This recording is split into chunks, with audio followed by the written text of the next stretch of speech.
저는 오늘 이 아비가일하고 나발의 이야기 스토리 전체를 다룰 거예요. 오늘 본문이 조금 이렇게 띄엄띄엄 떨어져 있죠. 근데 저는 25장 전체를 다룰 겁니다. 그러면 문득 드는 생각이 오늘 설교 길어지겠구나 예상할 수 있어요. 너무 긴장은 하지 마시고 제가 포인트만 잘 뽑아서 설교하도록 하겠습니다. 여러분, 우리가 설교를 듣거나 혹은 성경 말씀을 읽을 때는 반드시 우리가 주목해야 될 부분들이 있어요.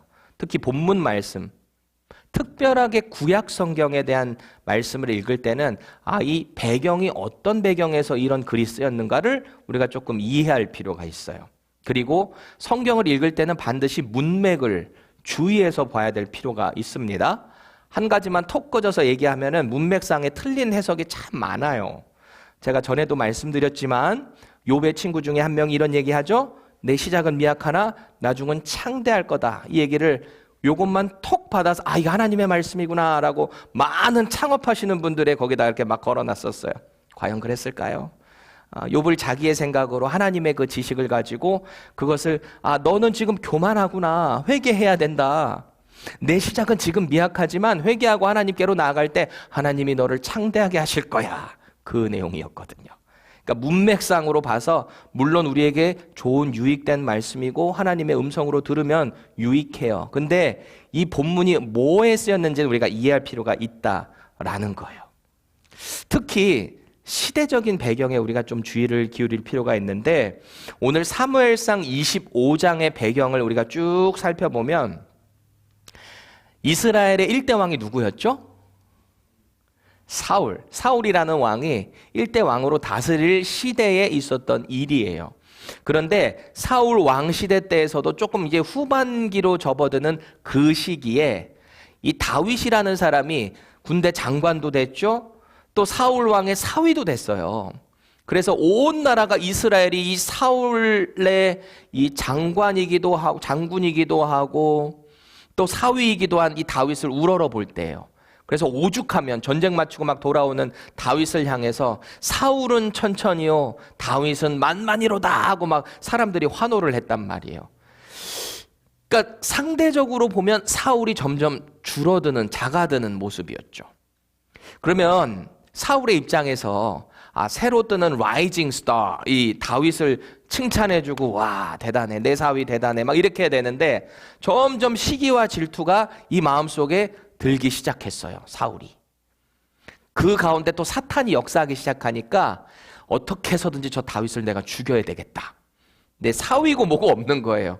자기의 왕권을 노리는 것 같은, 자기가 점점 초라해진다고 생각하니까 다윗을 죽이려고 하는 그 타이밍에 본문이 기록되어 있는데 특별히 그 질투가 어디까지 갔냐면 죽이려고 이제는 완전히 어디로 가든지 쫓아다니고 있는 거예요. 그래서 다윗은 도망 다닐 수밖에 없었어요. 이 도망자 신세로 사울을 피해 다니는 그 어떤 시점에 오늘 이 아비가일과 나발의 이야기가 수록되어 있습니다. 지금 다윗은요, 자기를 시기하고 있는 사울 왕 때문에 도피하고 있는 신세잖아요. 근데 혼자 도망 다니지 않고 있었어요. 오늘 본문 25장 전체의 그 내용을 보면은 600여 명의 군사가 같이 있었구나라는 걸 우리는 보게 됩니다. 600명이 같이 있는 거예요. 다윗하고. 그런데 이 사람들이 말이 군사지, 이 사람들의 속속을 좀 이렇게 살펴보면은 말씀에 근거해서 살펴보면 참 초라하기 그지없는 무리입니다. 군사라고 하기에는 좀 약간 쑥스러울 정도로 보세요. 어떤 사람들이 이 다윗을 따르고 있는지 최초에 사무엘상 22장 2절에 보면 이렇습니다. 우리 다 같이 읽어볼게요. 시작. 환난당한 모든 자와 빚진 모든 자와 마음이 원통한 자가 다 그에게로 모였고 그는 그들의 우두머리가 되었는데 그와 함께한 자가 400명 가량이었더라. 아멘. 그래요. 여기서 말하는 그가 우두머리가 되었다는 그가 누구예요? 다윗. 다윗을 따르는 최초의 400여 명이 이 다윗에게 몰려들었는데 이 사람들 상황 보세요.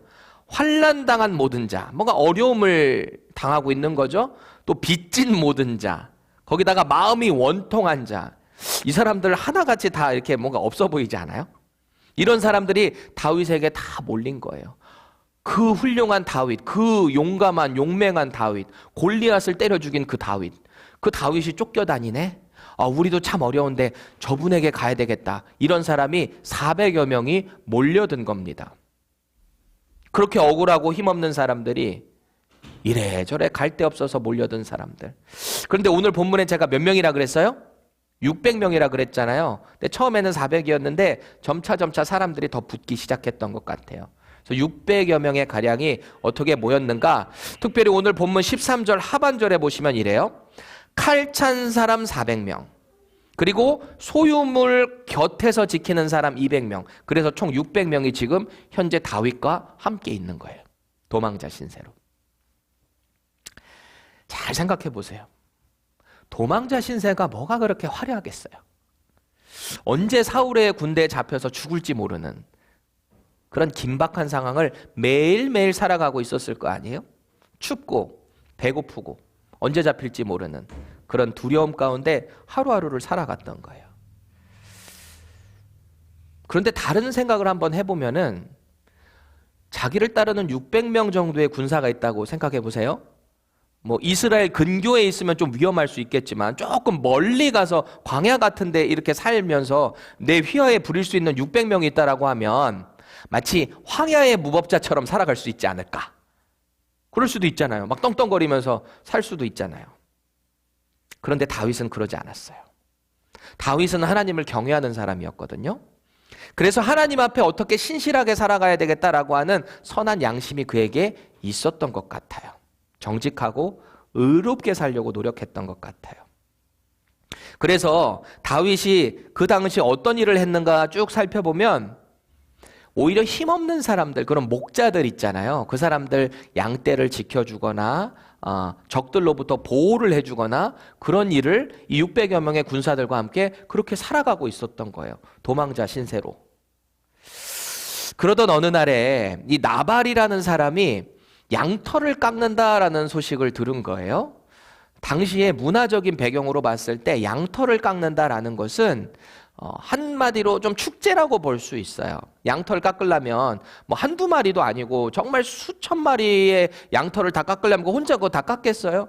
얼마나 많은 인부들이 함께 있었겠어요. 그럼 그 일하는 사람들 먹여야 되죠. 그럼 먹일 고기도 필요할 거고 뭐 건포도 같은 거, 당시에 많은 그 열대 과일 같은 것들도 필요했을 거고 그렇잖아요. 포도주 같은 것도, 음식이 풍성했을 거예요. 그래서 다윗은 그 소식을 딱 들은 다음에 자신 휘하에 있는 10명의 소년을 잘 타이릅니다. 너희들 지금 당장 저 나발에게 가서, 나발이라는 큰 부자가 있으니까 양털을 깎는다고 하니까 가서 음식 좀 구해와, 그러지 않았을까요? 무슨 말을 잘 일러줬대요. 그게 아마 뭐 음식 좀 얻어다 갖고 와라 뭐 그런 얘기였겠죠. 그런데 돌아온 반응은 이 다윗을 모욕합니다. 네가 누군데, 너와 함께하는 사람이 누군데 내가 그걸 주냐, 모욕합니다. 그리고 이 소년들에게 좀 조롱하는 주로 그 사람들을 돌려보냈어요. 잘 생각해 보세요. 음식 가져오라고 보냈는데 음식은커녕 조롱만 당하고 왔다라고 생각했을 때 이 리더자 다윗의 입장에서 어땠을까? 지금 이 다윗에게 있어서 가장 큰 컨설이 있다면 뭘까요? 지금 죽고 살느냐라는 그런 컨선 가운데 있잖아요.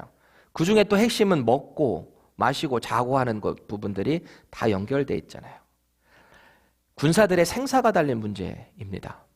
그런데 돌아온 반응은 음식은커녕 조롱만 당하고 왔다는 거죠. 다윗이 가장 예민한 부분을 이 나발이 건드린 거예요. 건드렸어요. 그래서 감정이 폭발합니다. 다윗이 폭발한 거예요. 그래서 오늘 본문 우리가 읽어본 말씀에 보니까 내가 이 집에 있는 남자들 다 죽여버리겠다. 한 명이라도 내가 살려둔다면 하나님께서 나 다윗을 벌하실 것이다 라고 완전 맹세를 하고 있는 거예요.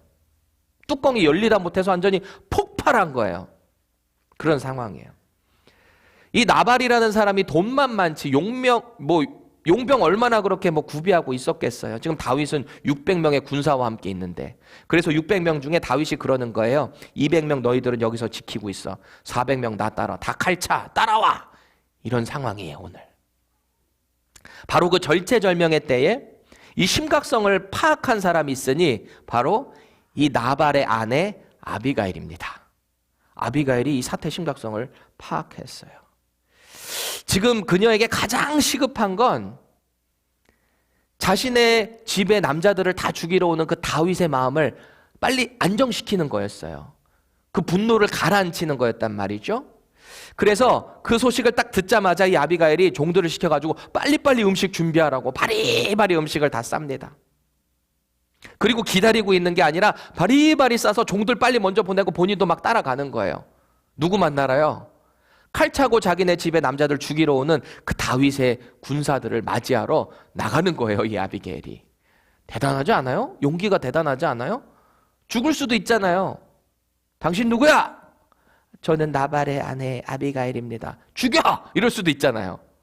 근데 용기를 무릅쓰고 다윗을 만나러 가요.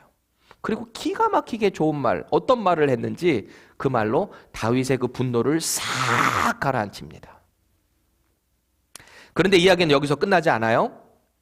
아비가일은 이 남편 나발이 저지른 그 모든 일 수고스럽게 다 처리했어요. 그리고 집으로 돌아옵니다.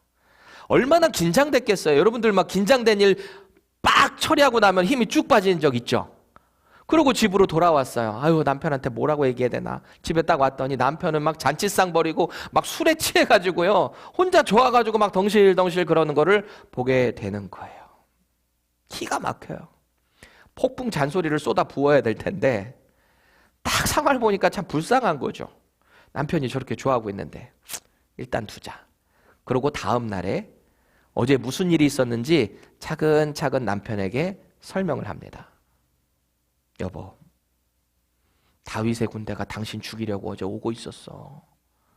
여차저차해서 음식 갖다 주고 이렇게 해서 다윗이 돌아갔지 당신 죽을 뻔했어. 뭐 이렇게 얘기하지 않았겠어요?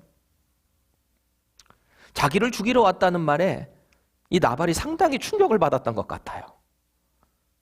이내 몸이 굳어져서 돌처럼 됐고 하나님께서 나발을 치시니까 열흘 후에 죽습니다. 나발이 죽어요. 하나님이 치셨대요. 이 아비가일은 졸지에 미망인이 된 거잖아요. 과부가 돼버렸잖아요. 그런데 대반전이 있는 거죠. 오늘 본문을 쭉 보면 다윗이 그 지혜로운 여인 아비게일을 자기의 아내로 삼았다는 해피엔딩. 그게 25장 전체의 이야기입니다. 설교 끝. 하면 좋겠지만 뭔가 포인트가 있을 거 아니에요. 왜 구약시대에 이런 스토리를 2023년을 살아가는 저와 여러분들에게 말씀을 하고 계시는가? 여러분과 저의 삶에서 이거를 대입을 잘 해봐야 돼요. 오늘 하나님께서 우리에게 주시는 말씀이 뭔가 기대함으로 계속 말씀을 묵상하시기 바랍니다. 먼저 우리는 이 나발이라는 사람에게 주목해야 될 필요가 있어요. 등장인물을 좀 우리가 보게 될 텐데 이 나발이라는 사람의 원래 그 히브리어로 이 단어의 뜻은 우리 다 같이 읽겠습니다. 저 히브리어 시작. 나발. 예, 나발이에요. 여러분들 읽으셨어요. 대단하세요. 이 나발이라는 히브리어 단어의 원래 뜻은 어리석다, 뭐 미련하다 그런 뜻을 가지고 있습니다. 그런데 어떻게 이 나발의 부모는 참 너무한 거 아니에요? 자기 아들 이름을 어떻게 이 멍청한 놈 이렇게 이름을 지은 거잖아요. 부를 때마다 이 멍청한 놈아 멍청한 놈 이렇게 한 거 아니야. 이 어리석은 놈아. 그렇죠? 대부분 부모님들은 자기 자식 낳으면 어떻게 이름 짓죠? 어떤 축복의 이름, 앞으로 큰 일을 할 이름, 뭐 이게 큰 일을 이룰 이름 그런 거 담아서 이름 지어주잖아요. 제 이름은 민두식인데요. 저희 민씨 가문이 좀 이렇게 뼈대가 있는 집이에요. 그러다 보니까 우리는 학렬을 돌림자로 씁니다. 그래서 여러분들 주변에 혹시 민씨가 있다면 다 한 사촌이에요. 우리는 이게 본이 하나예요. 그래서 저는 식자 돌림으로 들어가요. 제가 민두식이잖아요. 제 사촌 쪽에 보면 민경식, 관식, 성식, 창식, 규식, 재식 막 이래요. 민 그렇게 가는 거예요. 우리 밑에는 이제 병자 돌림으로 가요. 제 아들 병권이, 병현이, 병은이 막 가잖아요. 다 그래요. 근데 제 이름의 민두식의 이름 뜻을 보면은 이 두자가 말 두자, 한 말 두 말 할 때 큰 단위를 이야기하거든요. 말 두자에 심을 식자예요. 그래서 크게 심어라 라는 뜻이에요. 우리 중국에서 살다 온 우리 형제들이 있을 텐데 제 근데 예전에 우리 사촌 중에 중국어 통역하던 분이 있었어요. 그래서 누나한테 한번 물어봤더니 내 이름을 어떻게 중국말로 발음하냐 했더니 민또올즈래요. 맞아요? 민또올즈? 맞아요? 몰라요? 민또올즈래요. 하여튼 그런데 크게 심으라는 뜻이에요. 여러분들이 저 볼 때 좀 크게 심을 것 같아요? 원래 다른 사람을 칭찬할 때 그 칭찬이 자기로 돌아옵니다. 그렇게 좀 사셨으면 좋겠어요. 제 형이 있는데 제 형 이름은 선식이에요. 민선식인데 형 이름의 뜻을 보면은 베풀 선자에 심을 식이에요. 그러니까 많이 베풀고 심어라. 뭐 그런 뜻이겠죠. 그래서 저희 어머니 아버지가 우리 두 형제의 이름을 지으면서 큰 뜻을 담은 거예요. 그래서 형 선식의 선자랑 제 두식의 두자를 딱 합치면 뭐가 돼요? 선두. 형제가 하나가 되면 선두가 될 것이다. 이런 어마어마한 뜻이 있는 그런 우리예요. 형제. 그러니까 무시하지 마세요. 우리 그런 사람들이에요. 여러분들 잘 생각해 보세요. 아버지가 아들의 이름을 나발이라고 지었다라고 한다면 이게 좀 가능할까 싶어요. 제 추측에는 아무래도 이 나발이 살아가는 그 성품과 기질과 그 꼬락서니를 보니까 약간 좀 미련하다, 어리석다라고 봐서 별명으로 나발이라고 부르지 않았겠나 라는 추측을 해볼 수가 있어요. 왜 어렸을 때 친구끼리도 별명으로 막 통하잖아요. 이름 안 부르고 막 별명 부르잖아요. 그 대표적인 예가 성경의 사도행전에 나오는데 예루살렘에 이 바나바라는 사람이 있었어요. 근데 이 사람의 원래 본명은 요셉이거든요. 그러니까 요셉인데 사도들이 이 바나바를 딱 봤을 때, 이 요셉을 봤을 때 예루살렘 교회 안에서 다른 사람들을 잘 세워주고 격려하고 권면하고 그러는 게 마치 권위 있는 자처럼 보여지는 거예요. 그래서 사도들이 그 별명을 붙여줬으니 그 이름하여 바나바가 된 거예요. 마치 그런 것처럼 이 나발도 하는 꼬락서니를 보니까 어리석다 싶어서 나발이라고 하지 않았을까 싶은 거죠. 오죽하면 이 사람의 아내인 아비가일도 다윗에게 막 용서를 구하고 이야기를 할 때 이 남편에 대해서 이렇게 이야기합니다. 25절 보세요. 이 불량한 사람 나발을 개의치 마옵소서. 그의 이름이 그에게 적당하니 그 이름이 나발이라. 그는 미련한 자이니이다. 보세요. 이게 지금 누가 누구한테 하는 말이에요? 아비가일이 제3자인 다윗에게 누구 욕을 하는 거예요? 자기 남편 나발을. 이 사람 보세요. 그 이름이 꼭 하는 짓이 꼭 그래요. 아우 용서해 주세요. 저희 남편이 그래요. 이러면서 다윗의 그 분노를 새키고 있는 거죠.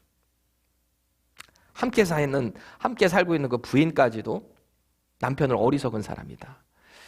여기는 뭐 결혼한 지체는 없으니까 제가 일부에는 그랬어요. 우리 남편들이요 이 지경까지는 가지 맙시다. 제가 이 얘기를 했어요. 그런데 우리는 진지하게 좀 고민해 볼 게 있어요. 나발이 정말 어리석은 사람이었을까요? 나발이. 제가 3가지 근거를 가지고 이 사람이 그냥 어리석은 사람만은 아니었다라는 것을 말씀드릴게요. 들어보세요. 첫 번째 그 단서, 근거는 뭐냐면 나발은 엄청나게 부자였다는 거예요. 당시에. 본문 2절을 보시면 심히 부하여, 엄청 부하다는 거예요. 부자예요. 양이 3,000마리요. 염소가 1,000마리이므로. 지금 여러분들이 볼 때는 당시의 문화적인 배경 거를 잘 모르니까 양 뭐 많다고 그렇게 부자인가 이럴 수도 있는데 당시 엄청나게 부자였다라는 거예요. 당시의 기준은 가축의 수로 판가름이 되던 시대였으니까. 이 사람이 얼마나 부자였던지 우리가 좀 비교를 해볼 필요가 있어요. 여러분 성경에 나오는 동방의 가장 큰 부자였다라고 하는 사람 누구죠? 유명한 사람? 욥 있잖아요. 욥이 얼마나 부자였는지 보시자고요. 욥기 1장 3절입니다. 다 같이 읽겠습니다. 시작.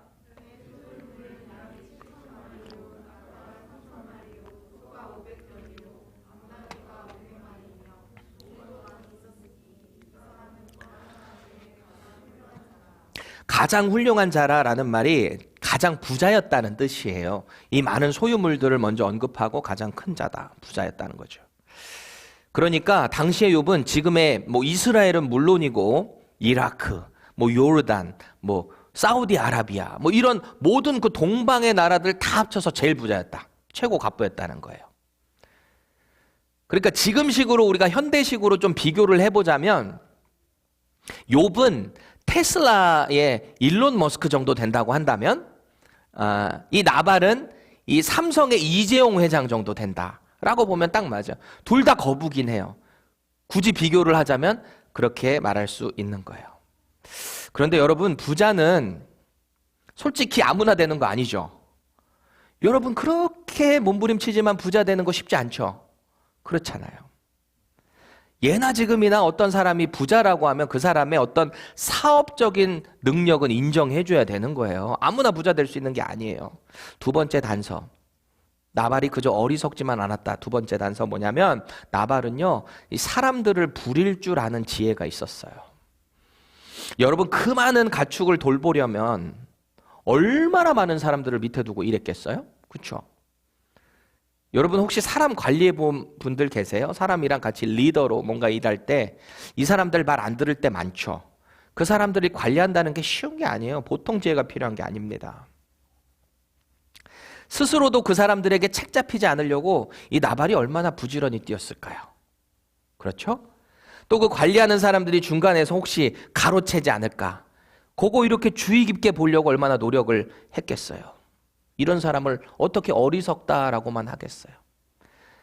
세 번째 단서가 뭐냐면, 이 사람은 정치적인 탁월한 감각을 가지고 있었어요.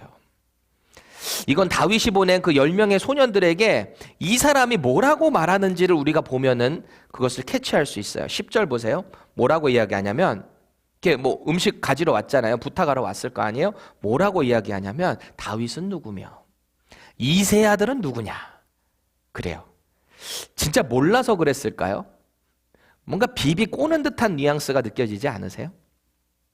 일단 다윗을 무시하고 들어가요. 그리고 한다는 말이, 요즘 각기 주인에게서 억지로 떠나는 종이 많도다. 그러니까 자꾸 도망하는 종들이, 이런 불의한 종들이 많다라고 비아냥대고 있는 거예요. 그런데 생각해 보세요. 사실 당시에 이스라엘 최고로 유명한 사람 중에 한 명이 바로 다윗이었을 거예요. 그렇죠? 이 다윗이 언제 이 사람이 이렇게 그 명성이 부상하기 시작했죠? 언제죠?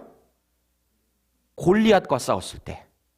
물맷돌로 빵 쳐가지고 쓰러진 거 탁 했을 때. 얼마나 많은 사람들이 그것을 칭송하고 막 신화적인 존재처럼 찬양되었을 거예요. 그리고 실제로 다윗이 이 군대 장관까지 가는 여러 가지 그 지위도 얻게 됐고, 심지어 왕의 사위까지 됐잖아요. 그렇게 유명해진 사람을 이 나발이 몰랐을까요? 그렇게 뭐 멀리 떨어지는 것도 아닌데 말이죠. 특별히 아마 요 시기로 봤을 때 얼마 전의 사건이었을 텐데, 노비라는 땅이 있어요. 노비라는 땅에 다윗이 군사들과 함께 피신을 온 거예요. 사울을 피해서. 피신을 오는데 얼마나 허기졌겠어요. 먹을 게 없으니까 그 지역에 있는 노베에 있는 이 제사장 아히멜렉이라는 사람에게 혹시 먹을 것 없습니까? 부탁을 합니다. 근데 당시에 이 제사를 드리는 그 하나님의 율법에 의하면은 진설병이 꼭 이렇게 제단 위에 놓여 있었어야만 했거든요. 그 진설병은 아무나 먹을 수 있는 게 아니에요. 거룩한 주의 종들만, 제사장들만 먹을 수 있는데 그것을 먹고요. 또 거기서 하나 무기를 득템을 하는데, 무슨 무기였을까요? 자신이 그 골리앗 딱 쓰러뜨리고서 골리앗의 칼로 배 죽였잖아요. 그 칼이 거기 보관되고 있었어요. 그래서 그 칼을 가지고 갑니다. 도와준 거죠. 동조한 거잖아요. 그 사실이 사울의 귀에 들려졌어요. 어떻게 됐을까요? 아히멜렉에 있는 모든 집 남자들, 제사장들 다 몰살당합니다. 사울이 다 죽이라 그래요. 그 얘기를 나발이 몰랐을까요? 그 큰 소문? 다윗에게 동조하면 이렇게 된다라는 거 몰랐을까 싶은 거예요. 그래서 11절 보세요. 내가 어찌 내 떡과 물과 내 양털 깎는 자를 위하여 잡은 고기를 가져다가 어디서 왔는지도 알지 못하는 자들에게 주겠느냐, 이렇게 이야기하는 거예요. 이 뉘앙스를 보면 이 나발이라는 사람은 이미 그 나라의 실세가 누군지를 정확히 파악하고 있는 사람이에요. 아마 다윗의 그 요청을 조롱하면서까지 거절한 이유가 있다면 이미 전에 있었던 그 놉 사건을 기억하면서 내가 혹시 동조했다가는 나도 해를 당할지 모르겠다. 오히려 더 세게 해야 되겠다. 더 조롱을 하면서 나는 동조하지 않았다라는 메시지가 그 사울의 귀에 들어갈 수 있도록 해야 되겠다. 그랬을지 몰라요, 전략적으로. 그러니까 보세요. 이 나발이라는 사람, 사업 수완이 탁월한 부자에, 그렇죠? 그리고 사람 부릴 줄 알고, 그리고 시대적인 정치적인 흐름을 읽을 수 있는 센스를 갖춘 이 사람을 어떻게 그냥 어리석다라고만 하겠어요. 세상에서 관점을 볼 때.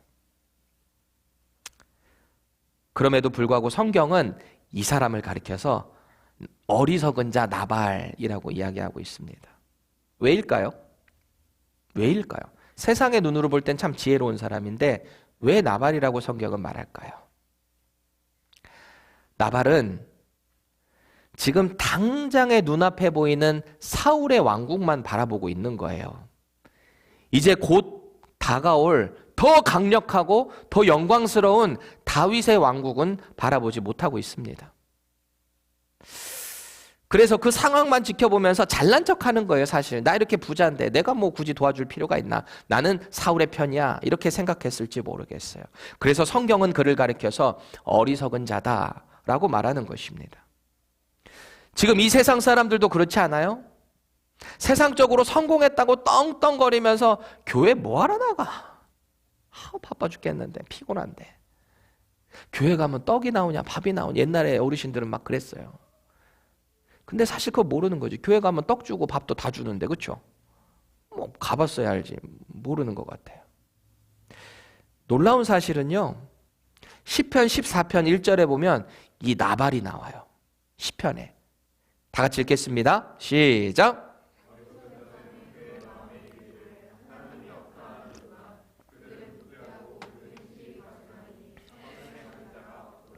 여기서 어리석은 자로 번역된 히브리어 단어가 바로 나발입니다.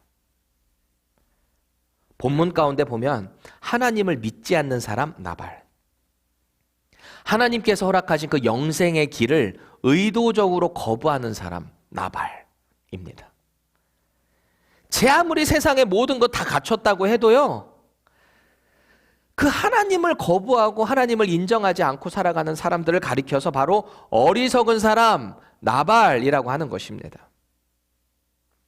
자, 이제 반대로 오늘의 주인공인 이 아비가일의 상황을 보시자고요. 이 남편이 다윗에게 한 일을 다 들었어요. 그러고 보니까 이거 빨리 내가 뭔가 액션을 취해야 되겠구나. 그리고 18절 보세요.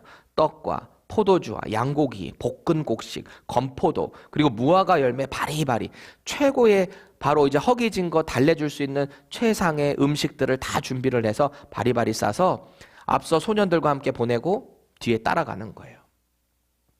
그리고 가는 도중에 무기로 칼로 무장한 그 다윗의 군대를 맞이하게 됩니다. 팍 엎드리는 거예요. 딱 다윗의 모습을 보니까 터지기 일보 직전인 거예요. 왜 그럴 때 있죠? 나 열받았다 할 때 나 건들지 마. 나 폭발한다. 이 꽉 물고 이런 애 있죠? 여러분들 그런 적 있으세요? 있죠? 나 알아달라는 거잖아요. 나 지금 열받았다. 건드리지 마라. 그런데 이상해요. 아비가일이 다윗에게 뭐라고 말을 했는지 그 얘기를 탁 들고 그 분노가 쫙 사라지는 거예요. 그리고 같이 했던 군사들에게 야, 칼 집어넣어. 가자. 이렇게 된 거예요. 이 어리석은 자 나발은 그 말 몇 마디 잘못해가지고 온 집안이 풍지박산이 날 뻔했는데 이 아내 아비가일은 그 몇 마디 때문에 또 그 음식을 가져간 그 지혜 때문에 한 집을 살렸다라는 거예요. 이 여인이 도대체 다윗을 어떻게 진정시켰을까요? 여러분, 지금 다윗에게 가장 큰 이슈가 뭐라 그랬어요? 당장 여기서 죽느냐 사느냐입니다. 지금 사울에게 쫓기고 있어요. 또 자기에게 딸린 식구가 600명이 넘어요. 먹을 것은 없어요. 이런 최악의 상황에서 나발의 그 모욕, 조롱이 이성을 잃게 만들어 버린 거잖아요. 그런 다윗에게 아비가일이 하는 말을 보세요. 29절 조금 생동감을 살려서 현대인의 성경으로 봅니다. 다 같이 읽을게요. 시작. 당신이 비록 당신의 생명을 노리는 자들에게 쫓기는 몸이긴 하지만 당신의 하나님 여호와께서는 당신을 생명의 주머니 속에 안전하게 지키실 것입니다. 그러나 당신의 원수들 생명은 여호와께서 물맷돌을 던지듯이 던져버릴 것입니다. 그래요. 띄워놔 주세요. 그대로 보세요. 여러분 지금 아비게일이 무슨 말을 하고 있는지 잘 보세요. 놀랍지 않아요? 당신의 생명을 노리는 자들에게 쫓기는 몸이긴 합니다. 당신이 지금 그런 상황이긴 합니다. 제가 그 처지인 것도 잘 압니다. 그런데요, 당신의 하나님 여호와께서는 당신을 생명의 주머니 속에서 안전하게 지키십니다. 불안하고 초조해 있는 그 다윗의 마음을 위로하고 있는 거예요. 그러고 결정적인 얘기 보세요. 당신의 원수들 생명, 반면에 당신 원수들 생명은 여호와께서 물맷돌을 던져버리듯이 던져버린대. 여기 이 물맷돌 알죠? 뭐예요? 무슨 사건이었어요? 물맷돌 누가 잘 썼어요 원래? 다윗이 골리앗 잡을 때 혹은 자기 양들 지킬 때 썼던 그 물맷돌. 다윗에게 있어서 물맷돌을 하면은 자기의 무기이기도 하지만 하나님의 힘, 도우심으로 그에게는 딱 인식이 박혀 있었을 거예요. 근데 지금 아비가일이 그 얘기하고 있는 거예요. 당신의 원수들은 하나님께서 그 물맷돌, 당신이 쓰는 그것처럼 언제나 함께 하셔서 원수들을 다 던져버릴 것입니다. 이 얘기를 딱 들은 거예요. 한술 더 뜹니다. 30절에서 31절 계속 읽을게요. 시작. 그러므로 여호와께서 당신에게 약속하신 모든 선한 일을 행하시고 당신이 이스라엘이 왕이 될 때 당신은 이유 없이 사람을 죽였다든지 복수했다는 일로 후회하거나 양심의 가책을 받는 일이 없을 것입니다. 그리고 여호와께서 당신을 위해 이런 큰 일을 행하실 때 제발 저를 기억해 주십시오. 그래요. 놀랍지 않아요? 이 아비게일이 장차 이 다윗이 뭐가 된대요? 왕이 된다는 거예요. 왕이 될 때 굳이 이 하찮은 제 남편 나발 때문에 괜히 화나서 뚜껑 열려서 이 사람 다 죽이고 남자 다 죽여서 그것 때문에 나중에 양심에 가책 느끼지 마세요. 귀한 몸께서 굳이 이런 일 하실 필요 뭐 있어요. 대신에 나중에 왕 되시면 저를 꼭 기억해 주세요. 이런 말을 다윗에게 한 거예요. 그렇게 상대를 공감하고 격려해 주니까 이 다윗이 뿅 간 거예요. 막 사이다 한 거예요. 이렇게 올라왔던 분노가 쫙 사그라들었어요. 여러분 보통 여러분 잘 모르겠지만 부모님을 잘 생각해 보세요.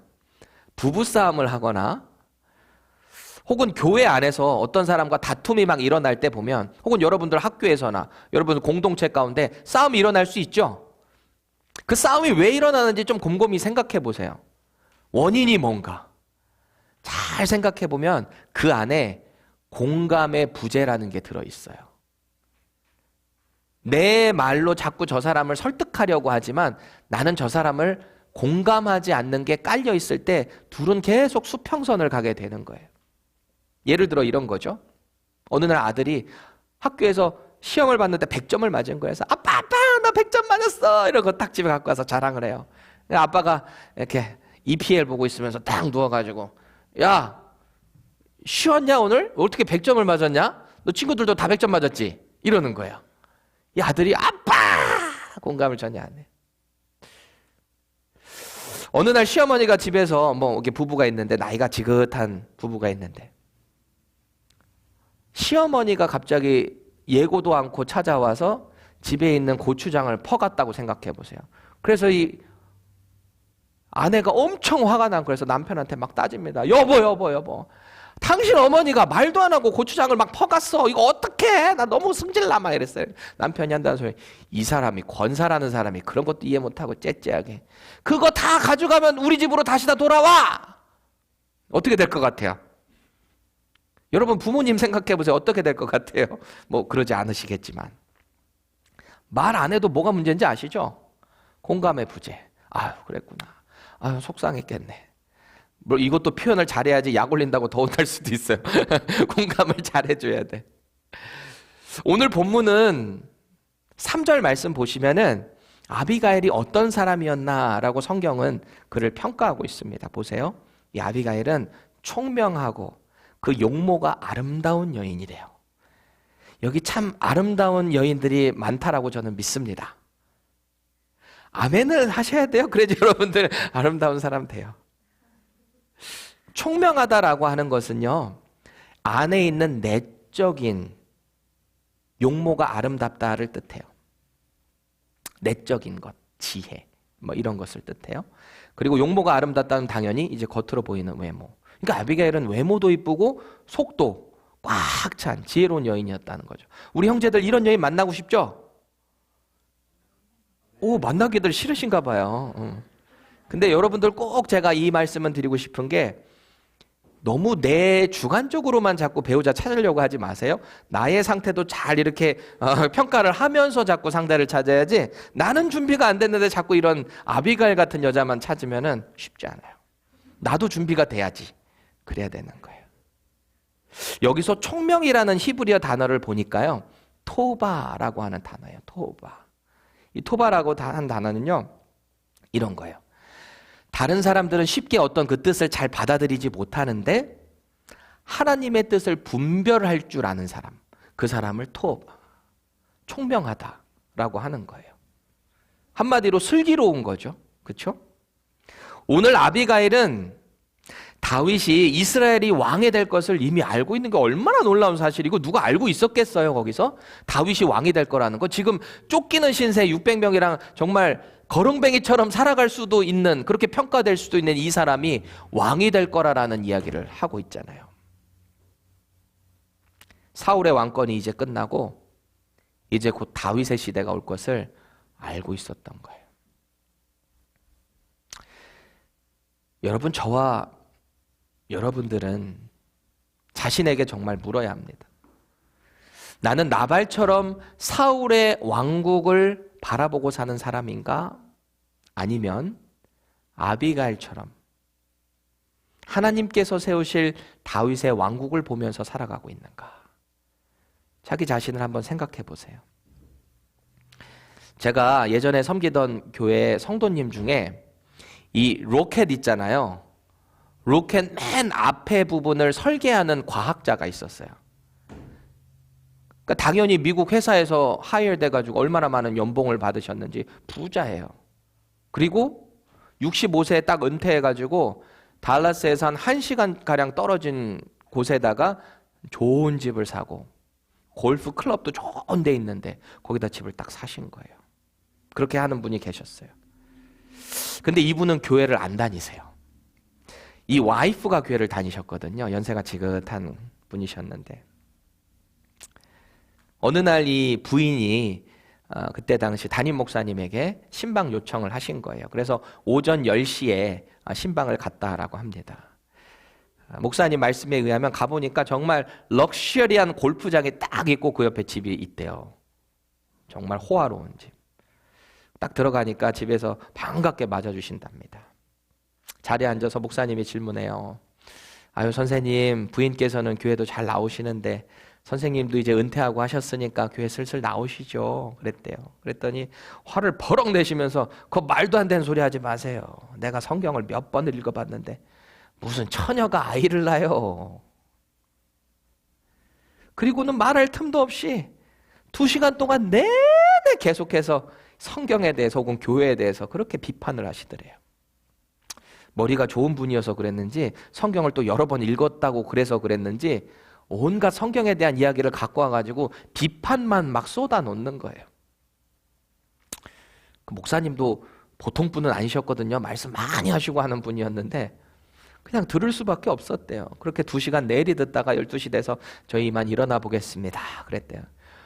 아유, 목사님 여기까지 오셔가지고 식사는 하고 가셔야지? 이랬더니 또 밥을 막 차려주시더래요. 그래서 밥을 다 먹었대요. 저 이제 가보겠습니다. 했더니 아니 벌써 가시려고 좀 차도 한잔 하시고 가셔야지. 그러더래요. 보통 그렇게 은퇴하시고 멀리 사시는 분들이 외로우세요. 그래서 이렇게 사람 만나면 반가워가지고 계속 말씀을 많이 하시는데 그 하시는 말씀이 되게 교회에 대한 이야기, 성경에 대해 믿어지지 않는 얘기를 계속 하시더래요. 성경에 대한 불신, 교회 욕, 자기 자랑. 그래서 오후 5시까지 계속 말씀을 하셨대요. 그렇게 이제 신방이 끝났어요. 몇 달이 지나고 나서 목사님이 한국 가실 일이 있어가지고 한국 다녀와서 전화를 급하게 받았는데 그 아내분이 전화를 또 급히 하셔가지고 목사님 빨리 신방 좀 와주세요 그랬대요. 그래서 정리하고 이제 신방을 다시 갔더니 그 남편분이 목사님을 급하게 만나고 싶었대요. 가니까 그분이 이렇게 이야기합니다. 목사님, 제가 사실 이제 폐암 4기 판정을 받았습니다. 얼마 못 산대요. 그 짧은 기간 동안에 항암이란 항암을 다 치유받다 보니까 얼마나 힘들고 지치는지 전 이제 포기합니다. 그랬대요. 그래서 집에 오신 그 목사님을 보고 이렇게 계속 이야기를 이어갑니다. 목사님, 제가 급하게 목사님 뵙자고 한 이유는 제가 사과하고 싶어서 그랬습니다. 제가 가만히 보니까 저 사실 예수님 믿더라고요. 그러더래요. 제가 몇 달 전에 목사님에게 그렇게 짓궂게 군 거 정말 미안합니다.